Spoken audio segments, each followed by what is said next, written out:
नमस्कार. पुन्हा एकदा आपले सर्वांचे स्वागत आहे. शिक्षक कर्मचाऱ्यांसाठी अत्यंत आनंदाची बातमी. 2011 पूर्वी नियुक्त असणाऱ्या शिक्षकांना टी शिथिल होण्याची शक्यता. चला पाहूया याविषयी सविस्तर अपडेट. त्यापूर्वी आपणास विनंती आहे की चॅनलला जर नवीन असाल तर सबस्क्राईब करायला विसरू नका. नवनवीन अपडेट मिळविण्यासाठी बेल आयकॉनला प्रेस करायलाही विसरू नका. ही आनंदाची बातमी आपल्या सहकारी मित्रांना शेअर करायला विसरू नका. 2011 पूर्वी नियुक्त झालेल्या शिक्षकांसाठी एक दिलासादायक बातमी समोर येत आहे. त्या काळात नियुक्त झालेल्या अनेक शिक्षकांची भरती ही तत्कालीन नियमानुसार झाली होती. त्यावेळी टी परीक्षा बंधनकारक नव्हती. हे आता वास्तव शासनालाही मान्य असल्याचे समोर येत आहे. त्यामुळे आता असा विचार केला जात आहे की 2011 पूर्वी नियुक्त शिक्षकांना टी पासची अट शिथिल करता येईल का?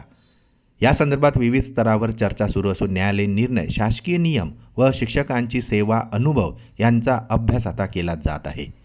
शिक्षक कर्मचाऱ्यांना टीमध्ये जर शिथिलता मिळाली तर अनेक अनुभवी शिक्षकांना आता याचा मोठा दिलासा मिळणार आहे. त्यामुळे आता सरकार आणि न्यायालय काय निर्णय घेते याकडे आता सर्व शिक्षकांचे लक्ष लागलेले आहे.